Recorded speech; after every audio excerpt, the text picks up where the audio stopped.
The views expressed, opinions given, and any communication made between the hosts and guests of What Are You Afraid of Horror and Paranormal Show do not necessarily reflect the views or opinions of Para-X Radio, EMC Network, or all services that play this show.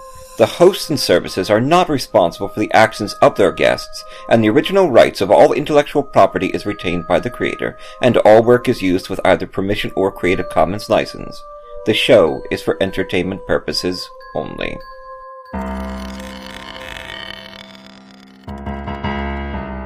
I'm horror author T. Fox Dunham. And I'm horror author and filmmaker Phil Thomas. And tonight we're asking you, what are you afraid of?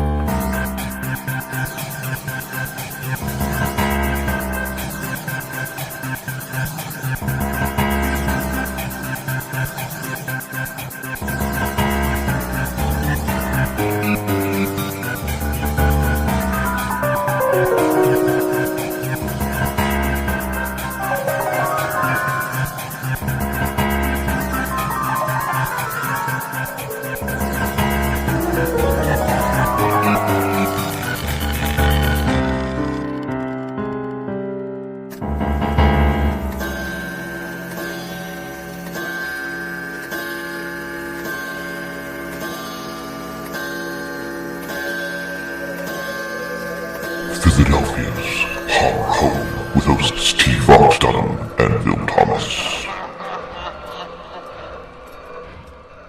Good morning, kiddies. What are you afraid of? Horror and Paranormal Show on Parax Radio Friday nights. This is T. Fox Dunham, your spooky horror author, and one of the hosts of What Are You Afraid of? Horror and Paranormal Show. And we've got a wonderful show for you today. I hope you all had a lovely July 4th in America. Today is July 5th, and it looks like it's going to rain. Goody, I love the rain. This is episode 121, Tormented Spirits and Authors, and we are featuring the passion of authors who write the darkness. We start the show with a true ghost story about the darkest author of them all, Edgar Allan Poe. Poe haunts many locations in his old home state of Maryland, where the ridiculed writer died. Horror author and my co-host, Phil Thomas, reads a story researched and written by me.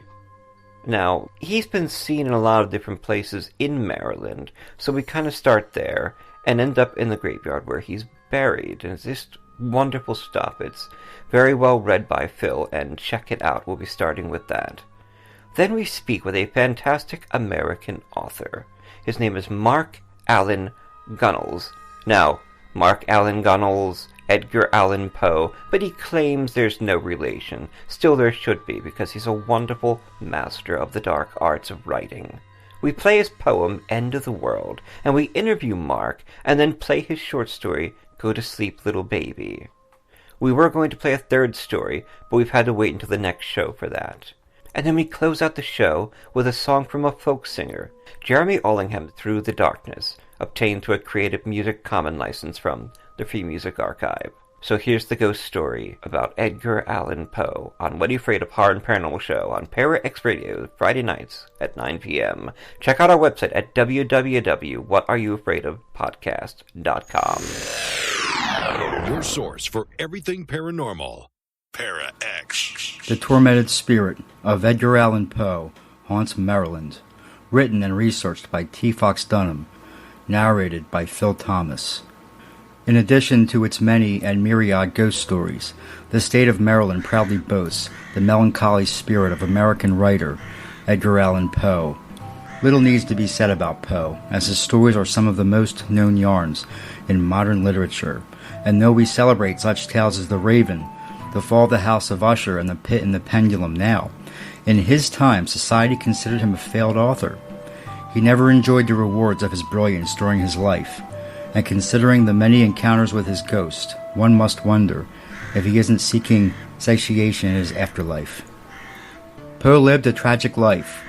Death and poverty tormented the poor man, though the elements of tragedy were common during an era without modern medicine and public protections. He suffered from melancholia, a disease we diagnose as depression, and this perpetual forlorn state birthed many of his stories.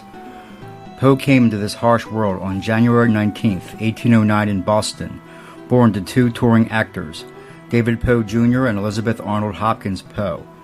His mother died of an illness in 1811. His father joined her soon after. At the age of 3, John Allan adopted the boy, then raised him.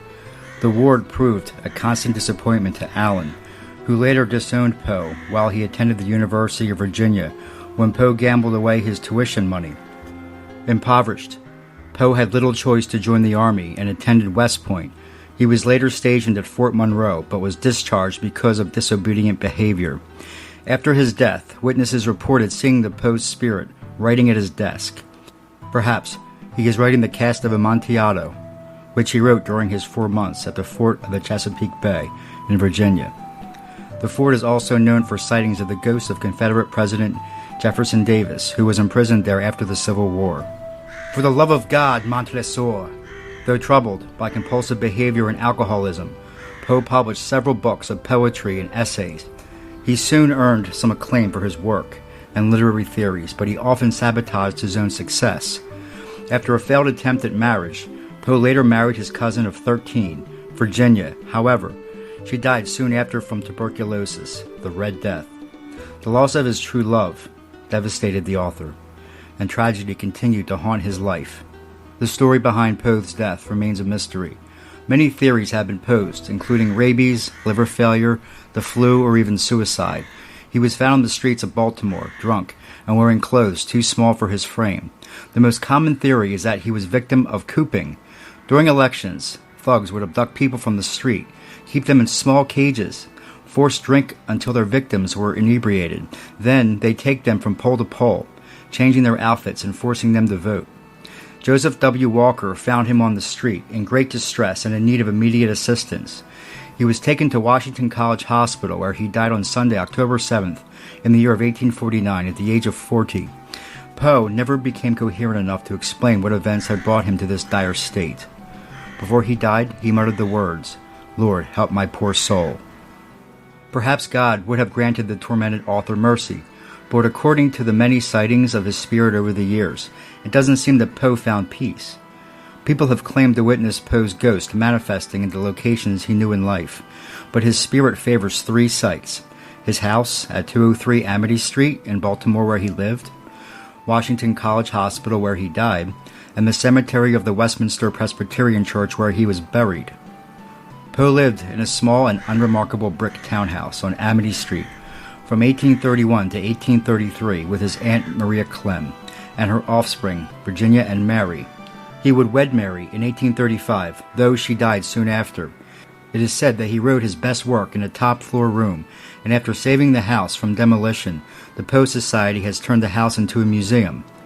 The museum holds several artifacts connected to Poe: china that belonged to his guardian, John Allan, a lock of Poe's hair, and a reproduction of a portrait Poe painted of Virginia after her death. Visitors quickly reported paranormal encounters after the museum opened. Naturally, some say they have seen the ghost of Poe, and maybe they have, but common are typical reports of supernatural phenomena. Visitors complain of someone tapping on their shoulders, from someone trying to get their attention, but they turn to find no living person standing behind them. Others tell of hearing someone muttering, though they can never make out words. People feel mysterious cold spots, or see phantom lights floating about without obvious source. Windows fly open or shut, and one window fell from its frame and shattered. An actor visiting the home is terrified when a window sash spontaneously flew across the room and landed in front of him. And of course, creepy feelings have been reported. In addition to Poe, another spirit has been witnessed at the house. There have been many reports of a stocky middle-aged woman who is seen moving about from room to room. Many believe this is the ghost of Poe's Aunt Maria Clem, or his grandmother, though no one has been able to confirm it. Naturally, or supernaturally, Poe's ghost has been seen all over Baltimore. The author was quite fond of liquor, and one of his favorite places to go for libation was the Horseshoe Road Inn on Pub, on Thames Street, in Fells Point near the waterfront. One of the female employees there reported a strange event that happened as she got the bar ready for the busy night. When she passed by the cash register, its drawer popped open. She closed it, brushing off the incident as mechanical failure, but the drawer continued opening through the night. She later told the story to a bartender there, and he said that the same thing had happened to him. Perhaps it was the ghost of Poe, considering the penury that curses the lives of authors. The staff has taken to calling the ghost Edgar, and it is their theory that Poe was walking home from the bar when he was found on the street. Patrons know not to deny the story that Poe haunts the bar, as he will yank the bar stool out from under them to prove he is there. The staff at Washington College Hospital has also reported seeing the ghost of Poe wandering the corridors where he died. His countenance is well known, and nurses report seeing a disoriented man wearing the clothing of the era. They assume it is a visitor, but when they go to inform him that visiting hours are over, the spirit vanishes. Others have claimed to her a phantom saying his final words. Probably the site of most of the Poe sightings is the place of his burial, the grounds and catacombs of the Westminster Presbyterian Church. In 1875, because fans could not locate his grave, Poe's body was moved from the catacombs to a plot topside, and a monument was built to mark the site that included a memorial stone bearing a carved raven. The catacombs have been infamous as a site where several suicides took place and many bodies were moved when the church was built. Of course, the dead did not always stay buried. Because of the water table, coffins would rise from the grounds during rainstorms and float into the city. During one notorious incident, a coffin kept banging into the wall, haunting visitors. The city sealed the graves with heavy stone, ending the problem. The site is now called Westminster Hall. Fans of Poe's tales make a pilgrimage to his burial site. Over the years, visitors claim to have heard the haunting tones of a pipe organ, setting the tone of the creepy atmosphere, though the building that housed the organ was locked.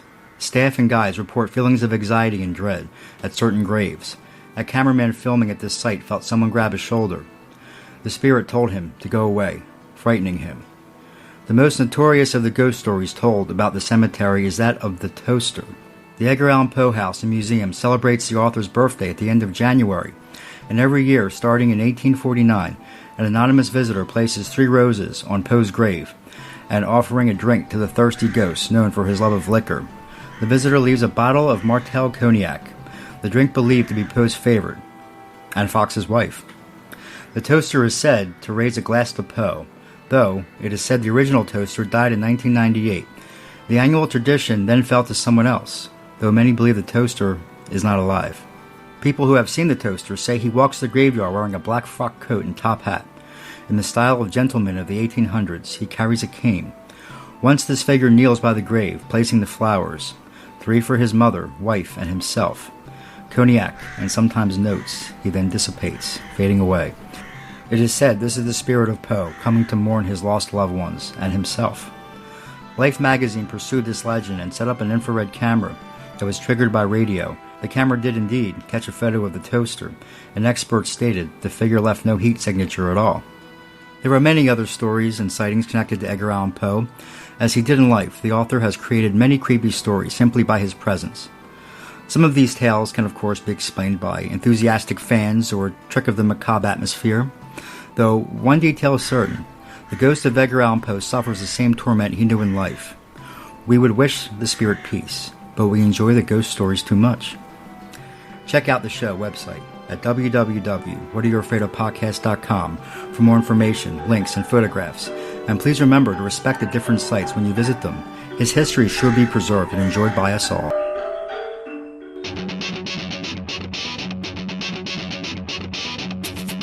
You are listening to Para X.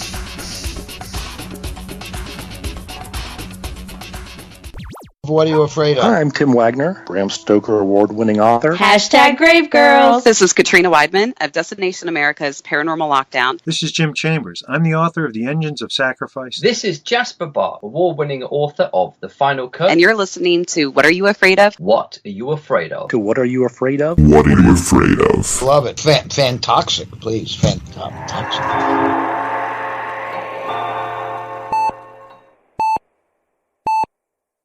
Mercy, a new horror medical thriller from author T. Fox Dunham, published by Bloodbound Books. Based on the author's horrific battle with a rare form of lymphoma that involved intense chemotherapy and radiation, Fox turns the horror of his experience into terror on the page. William Saint is dying of cancer. On most days, death seems like a humane alternative to the treatment. Stricken with fever, William is rushed to Mercy, notorious as a place to send the sickest of the poor and uninsured to be forgotten, and finds the hospital in even worse condition than his previous visit. Willie's memories faded. He grabbed his sack head of the scarecrow, picking at the exposed chicken wire to hold them in. However, the memories fell out of the holes in his face. They wormed and crawled from the leather flesh and the old clothing of the scarecrow, then squirmed and wiggled down his body.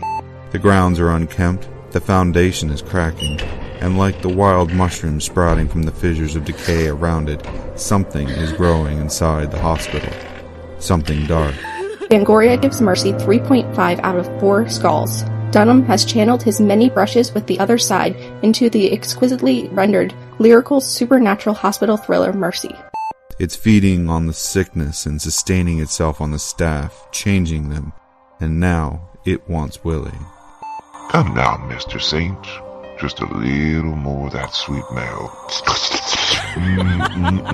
So salty and so good. You won't miss it. And we ever do so like our delicacies here at Mercy Hospital. Part medical horror, part supernatural suspense, Mercy is a hard-hitting fever dream of a novel. I enjoyed the hell out of it. Tim Wagner, author of The Way of All Flesh and Eat the Night. Available from Amazon, Barnes & Noble, and bookstores everywhere in both print and digital versions. Life is an addiction. Let go. Let it all burn. Just an incredible ghost story about Edgar Allan Poe, and Phil reads it with such flair. We're back on What Are You Afraid Of? Horror and Paranormal Show. We're on ParaX Radio Friday nights, 9 p.m.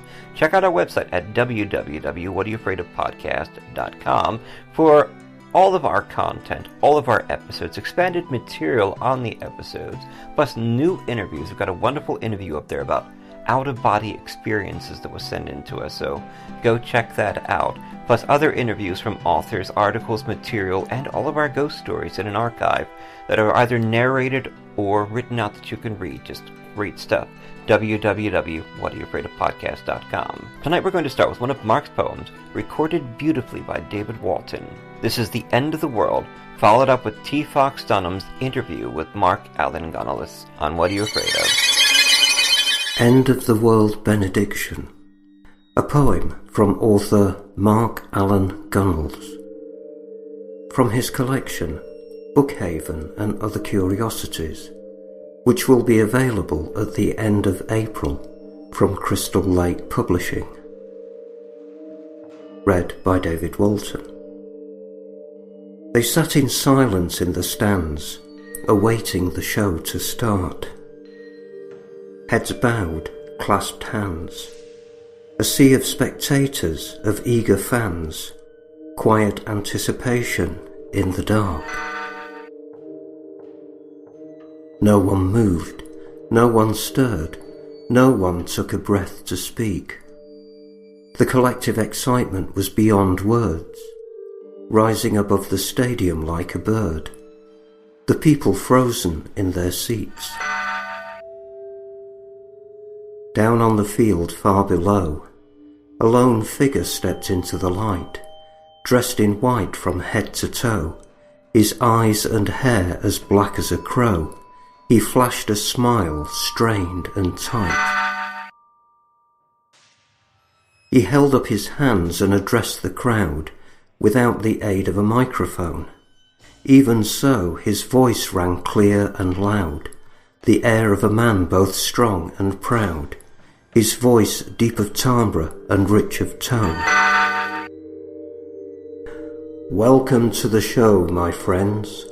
I'm so glad to see you here.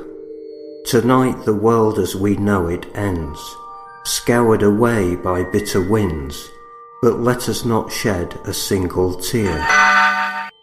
The world is a cruel and hurtful place, so far from the original paradise.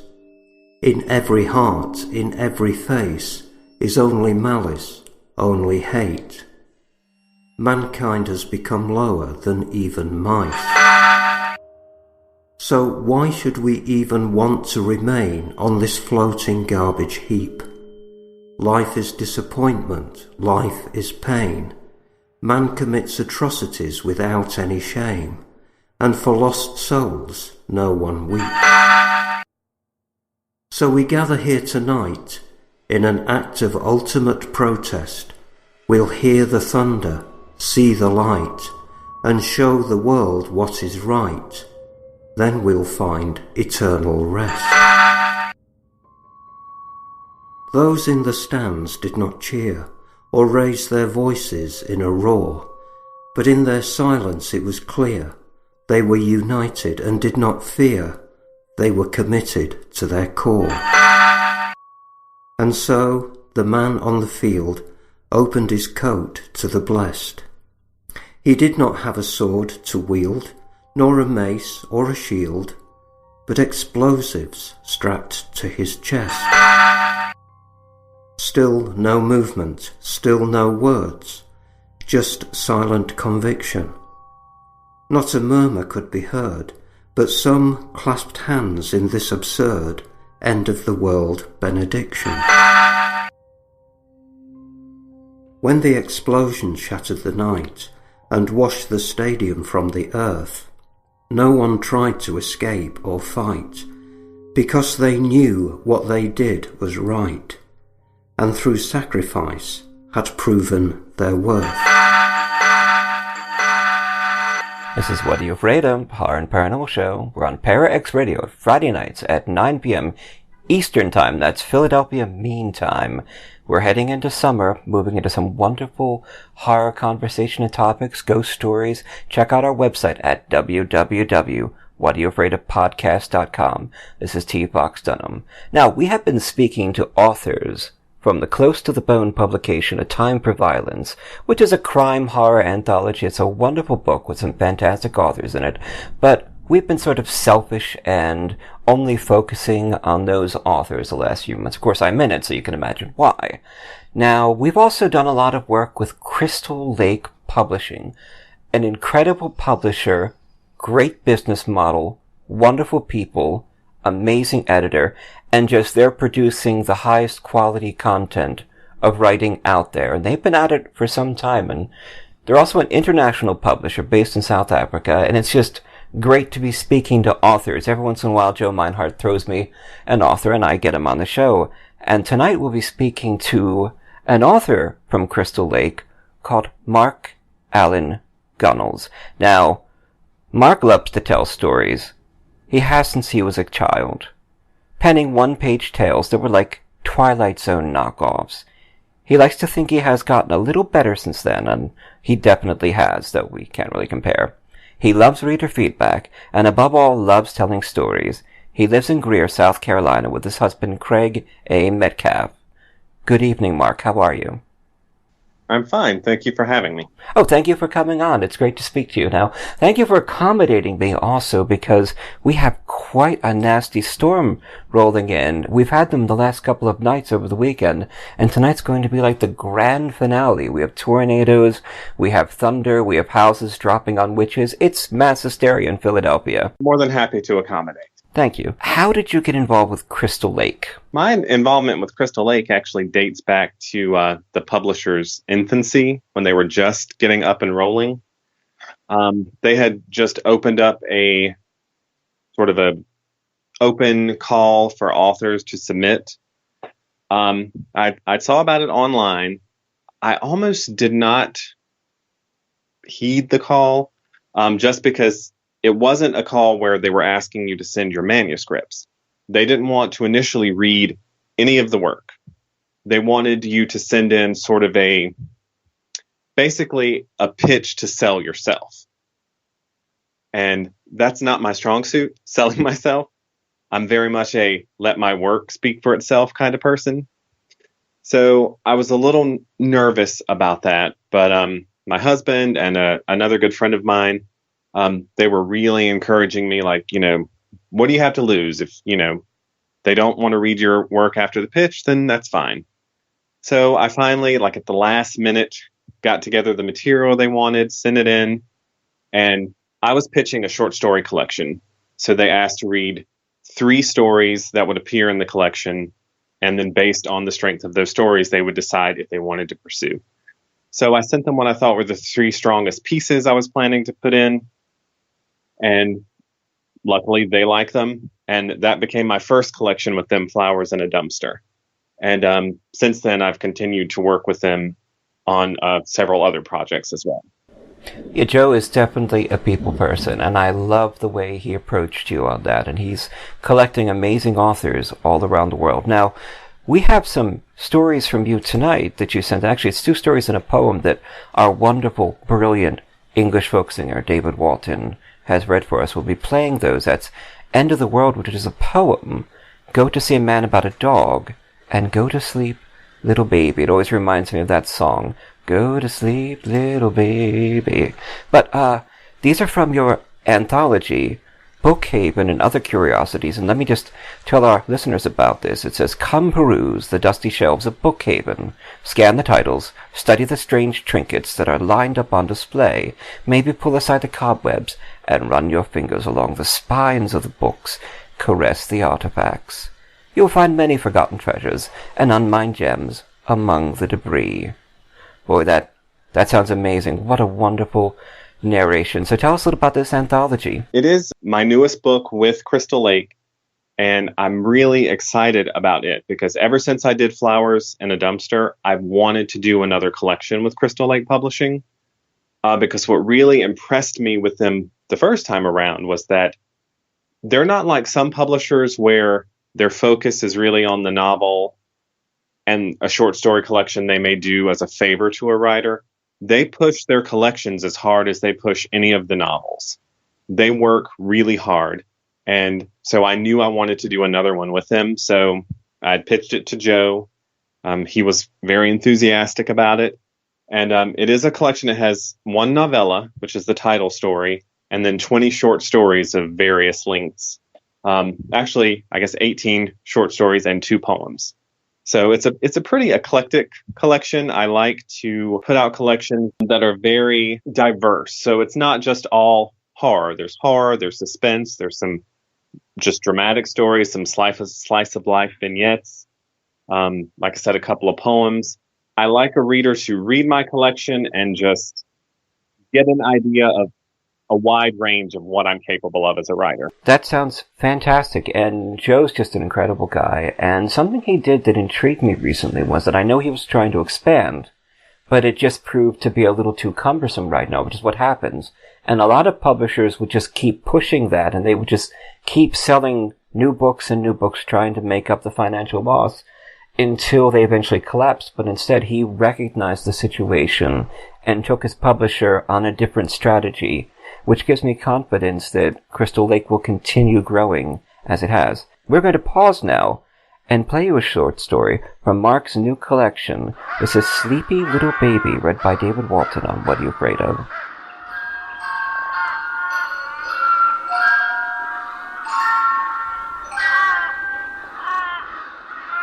Go to sleepy, little baby. A flash fiction piece from author Allan Gunnells, from his collection Haven and Other Curiosities, which will be available at the end of April from Crystal Lake Publishing. Read by David Walton. The woman sat in the wooden rocking chair next to the crib, gazing down at the 6-month-old baby, which kicked and squirmed and cooed up at her. Tracks of dried tears streaked her cheeks, and her eyes brimmed with new tears waiting to be shed. "Get on with it," said her husband from the doorway of the nursery. "We have to get going." She looked at him, silently pleading, but he remained unmoved. Finally, she turned back to the baby and started singing in a soft, cracked voice. "Go to sleepy little baby before the boogeyman gets you. Mama's gone, Daddy's gone, nobody's here but the baby." Then she stood, leaned down and planted a kiss on the child's forehead. Fresh tears fell into the crib before she turned away and fled the room into the hallway. Her husband waited there, holding out her coat. "We need to go," he said gruffly. "We want to be gone when he gets here." The woman splayed a hand over her belly, 3 months ripe with a new child, her 5th. "Must we do this?"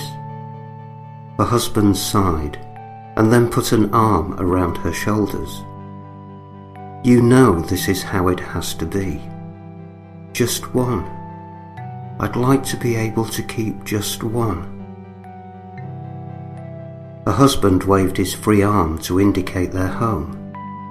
"Do you want to lose all we have? The luxury we enjoy? Do you want to go back to living in a hovel and scrounging for food?" She hesitated before she shook her head, crying with renewed vigour. Her voice dripping with shame, she said, "No. This is the price we must pay for the blessings he has bestowed on us. If we renege on our deal, it all goes away." He then helped the woman into her coat and led her down the stairs and out of the house.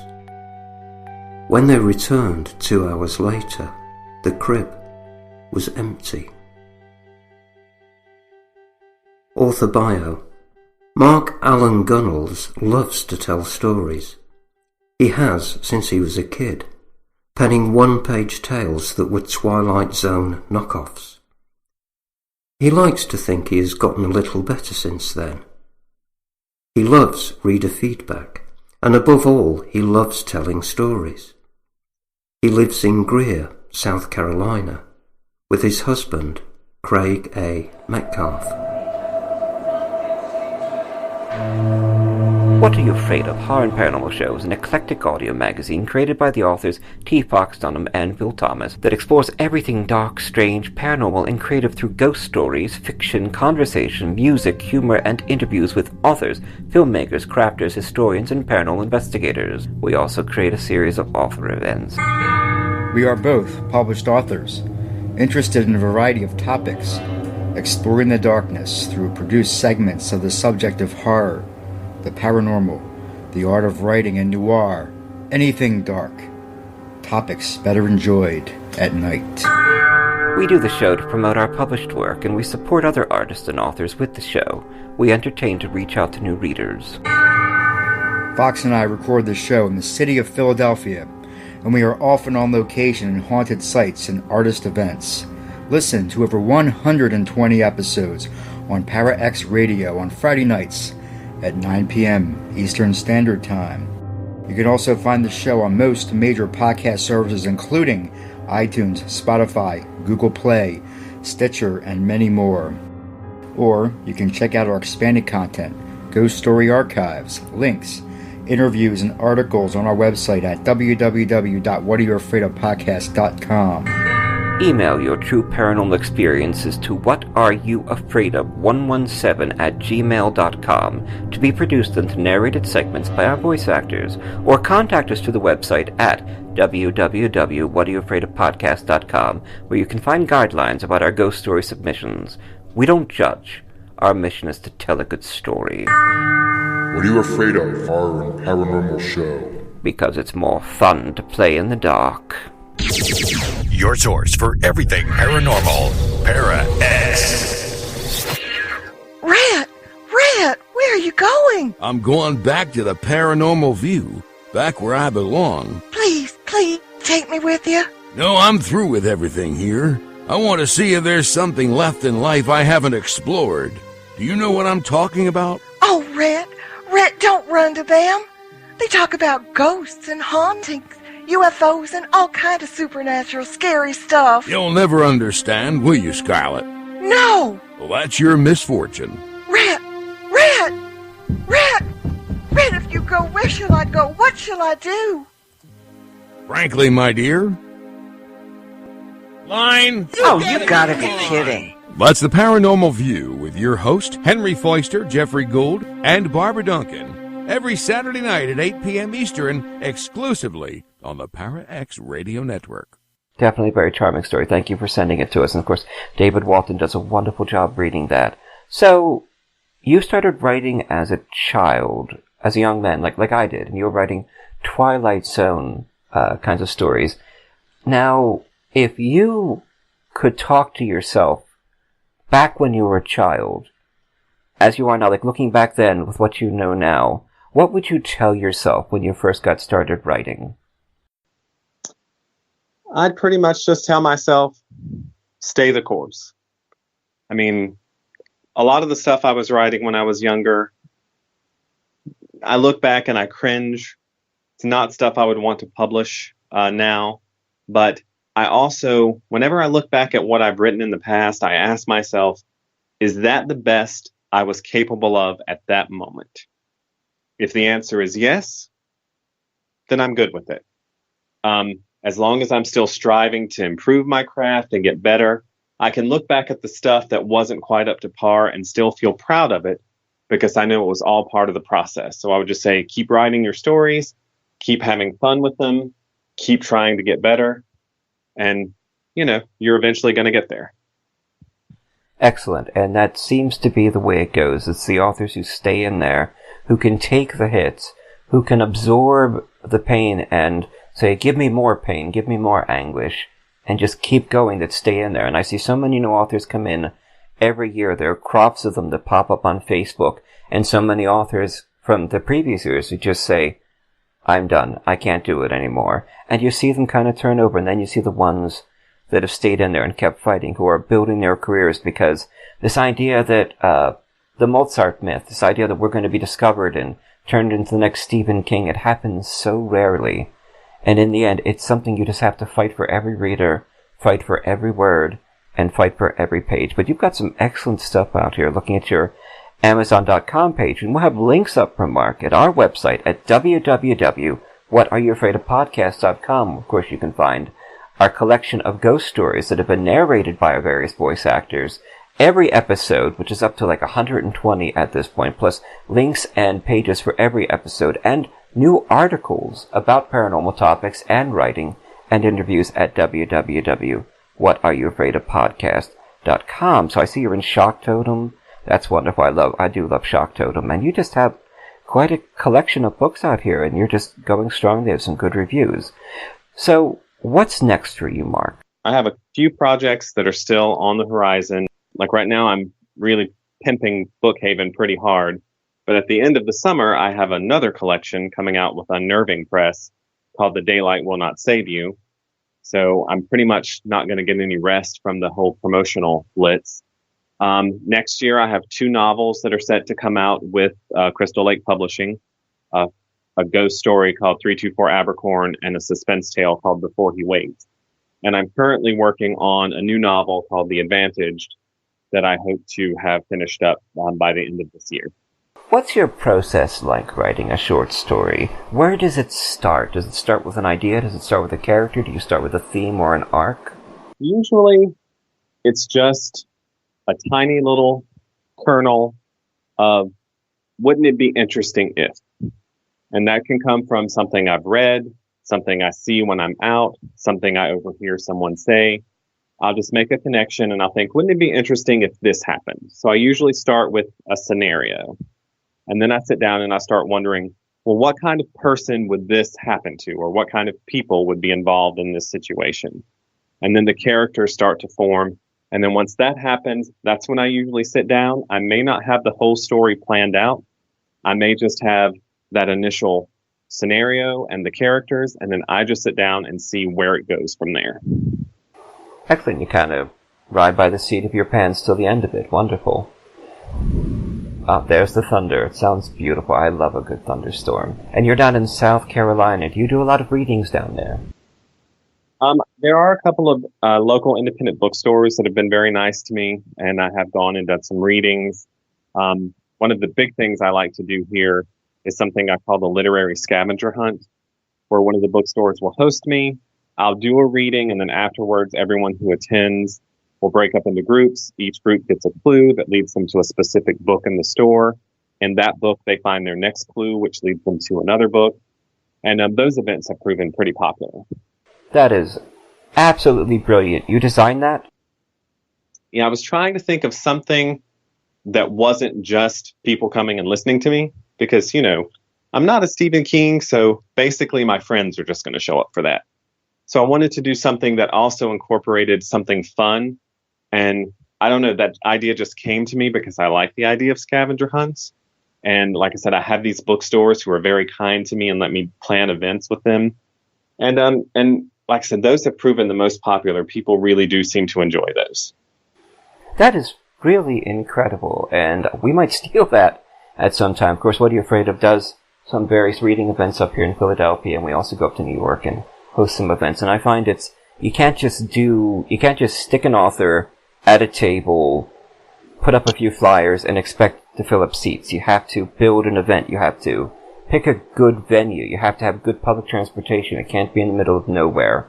And it's just, there's a lot of details to go. Of course, we go up to Fort Mifflin every year and do our horror reading at Casement 5, which is actually haunted, and hopefully we'll be back there next year. It's a lot of fun.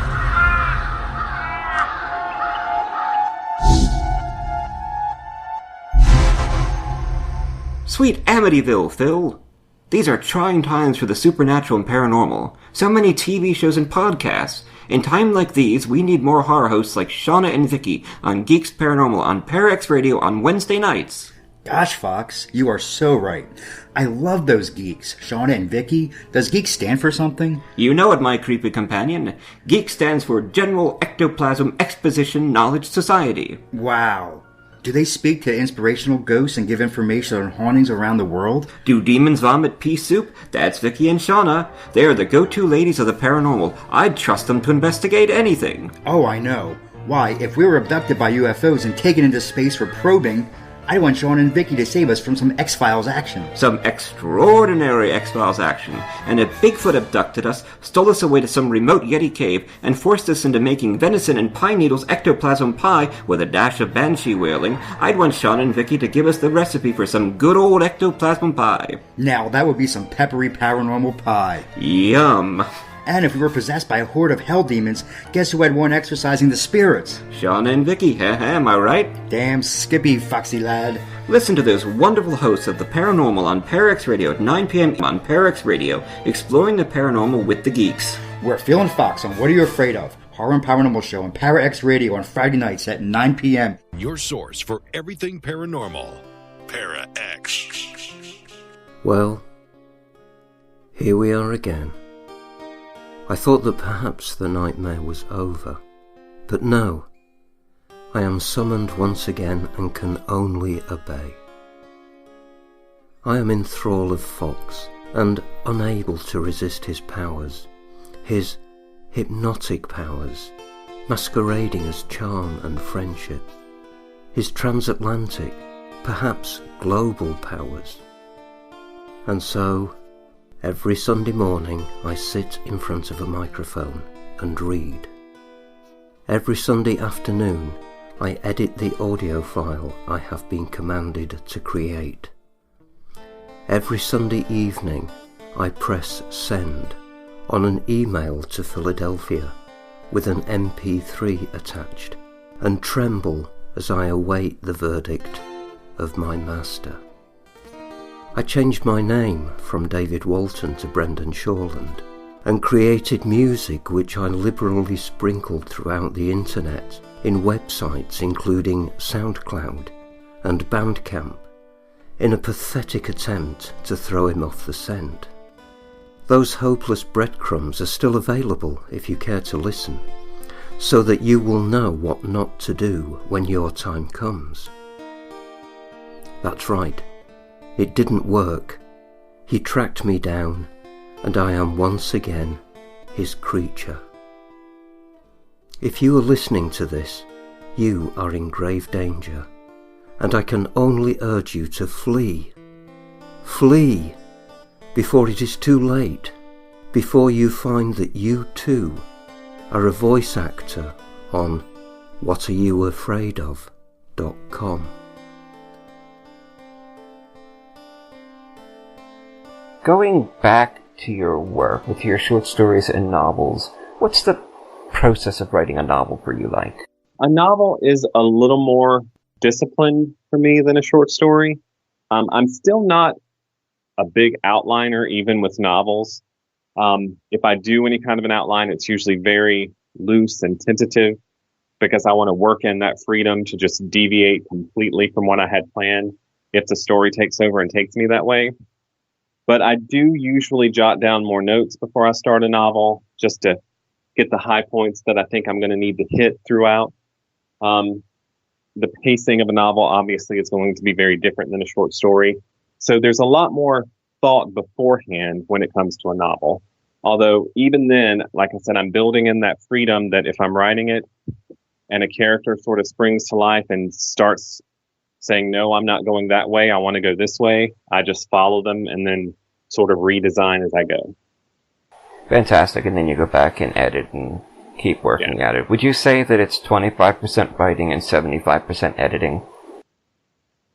Editing is a big part of it, particularly with the novels. Because like I said, especially when those changes do come later on, you have to go back. You have to make sure everything still tracks, that everything still makes sense, that you're not contradicting anything you established before. That's not as difficult in a short story. So with a novel, the editing is key to really make sure it's all cohesive. I mean, especially when you're working on a longer work that takes a while. I mean, sometimes I go back and realize that earlier in the novel, I had said this character drove this kind of car, forgot about it. So later in the novel, he's driving a different kind of car. So even those really simple things can get by you if you don't go back and really do a thorough edit. Fantastic. Thank you for that. Looking through your collection of anthologies, stories, and novels, and you've got quite a few going back here, they're all horror. Why do you write horror? You know, I'm not even sure I can explain it, but from a very early age, I've been very drawn to horror. I think because my early experiences with it were very young. The household in which I grew up, there were not a lot of restrictions on what we watched. At 5 years old, I know I sat in the living room with my family when they watched the original Salem's Lot miniseries when it first aired. And I have very vivid memories of that. When I was probably around 10, my mother let me watch some of The Exorcist. And I did end up hiding behind the sofa and she sent me to bed. But I think what attracted me was like it got a real visceral response out of me in a way that other things, other stories, other movies didn't get. And that excited me that you can tell a story that actually has a physical response from the people who are experiencing the story. And I like that. And I also, as I got older, I saw where horror could work very well in metaphor and with symbolism. And you can use these supernatural or over the top elements to sort of comment on real life things that are hard to face in their just, bald face reality. So I've always had an interest in horror. And, I do deviate out from time to time. Like I said, even in my horror collections, I'll put a few just dramatic stories in there. But I'm never going to turn away from horror. It's just the genre that I happen to love. Fantastic. And from what I've been reading and what I've been seeing, you're doing an incredible job.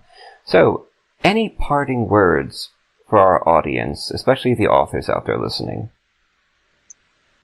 Just do what you love. Write the stories that you're passionate about, that you're compelled to write.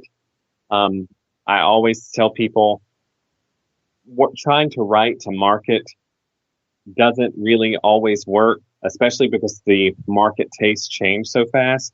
You might write something that's really popular right now. By the time you're done with it, that's faded away. And then if you're not doing something you're passionate about, and then that moment's passed and you can't sell it, you don't even have a work that you're proud of. So I always just say, do what you love, have fun with it, because nobody can take that joy and pleasure away from you. Wonderful. That's the first time I've really heard it said like that. It's very well spoken. Well, we have been talking to Mark Allan Gunnells on What Are You Afraid of? Horror and Paranormal Show. It's getting kind of frightening up here in Philly with this heavy rain that's coming down. Sounds like some hail's going to start, so we're going to jump off. But thank you so much for speaking to us tonight on What Are You Afraid of, Mark? Thank you for having me, and stay safe. This is T. Fox Dunham. Check out the website for links about Mark at www.whatayouafraidofpodcast.com, where you can find links to his writing, his other books, plus links to our ghost stories read by our voice actors, plus every episode we've had. I think it's over 120. This is T. Fox Dunham, about to drown.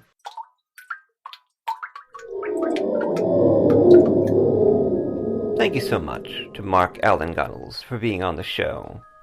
For more information about Mark, check out our website at www.whatayouafraidofpodcast.com for links to his work, his writing, Crystal Lake Publishing, and anything like that. We've got all of our episodes over there, plus our archive of ghost stories, articles, and interviews that you can't find on the show itself. And of course, we've had some wonderful, great music for the different episodes.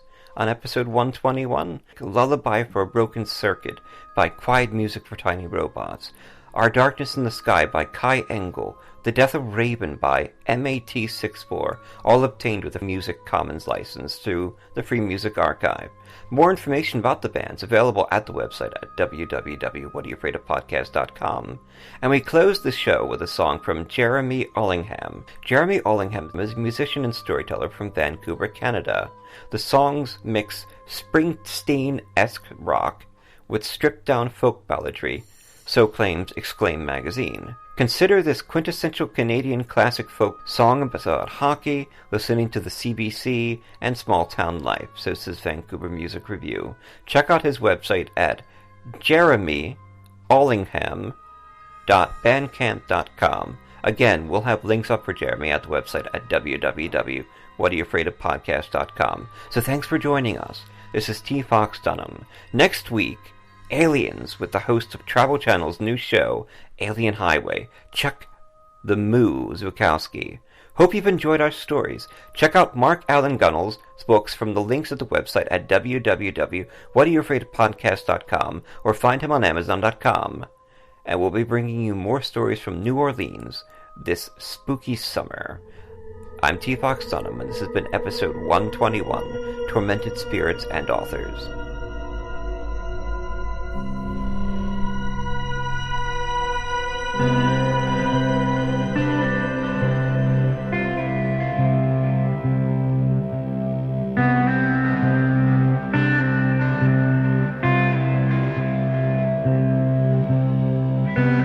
When the darkness comes to rest,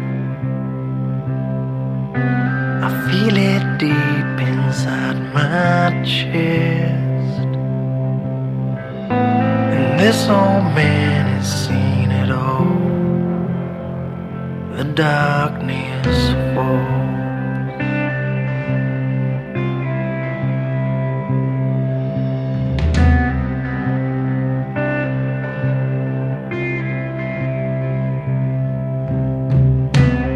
Things are different than before. I'm wicked lonely getting on, leaving this whole thing to fate. It's enough to make me pray for yesterday.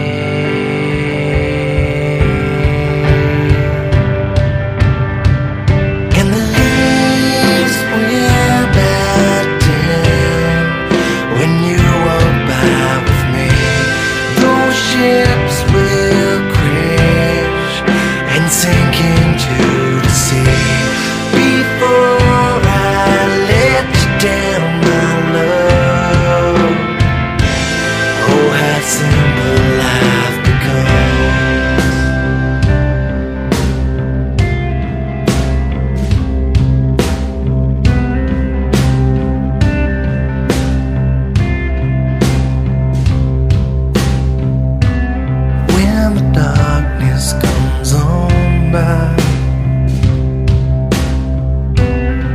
it misses by a mile.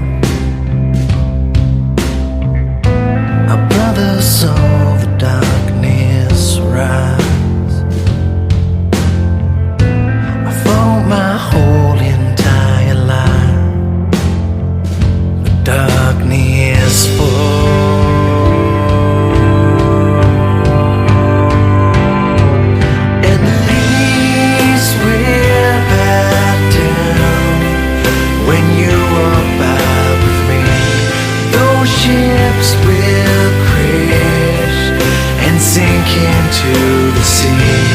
Before I let you down, my love, oh, how simple life becomes.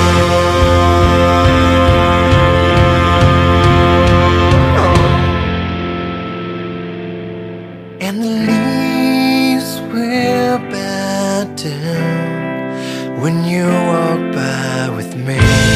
Those ships will crash and sink into the sea. Before I let you down, I'll make you stronger. Lay your head upon my shoulder. Love will never die.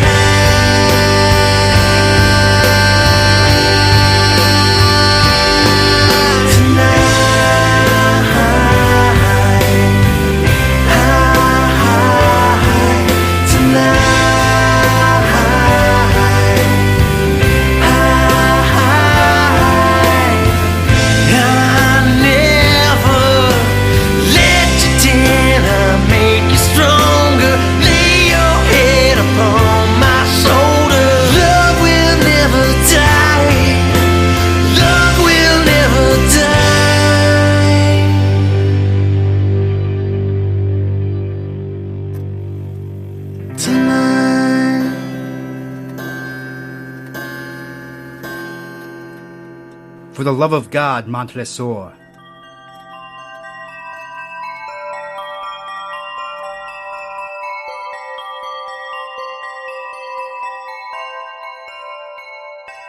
Phil Thomas is an author and screenwriter from the suburbs of Philadelphia.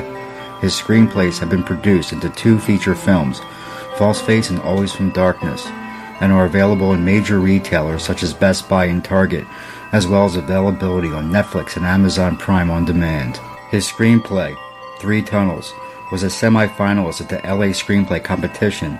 He is a member of the International Association of Professional Writers and Editors, and he currently writes for Cultured Vultures, Game Skinny, and BloodyDisgusting.com. He formerly held the position of Senior Marketing Manager at Eternal Press, and was a journalist for Patch, where he wrote a daily tech column covering the latest electronics and gadgets.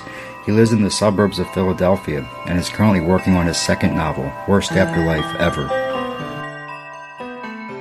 T. Fox Dunham lives in Philadelphia with his wife Allison. He's a lymphoma survivor, cancer patient, modern bard and historian. His first book, The Street Martyr, was published by Gutter Books. A television series based on the book is being produced by Throughline Films.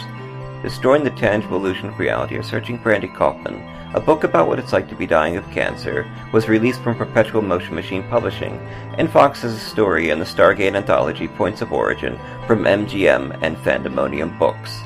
Fox is an active member of the Horror Writers Association, and he's had published hundreds of short stories and articles. His motto is Wrecking Civilization, one story at a time. Find out more information at www.tfoxdunham.com.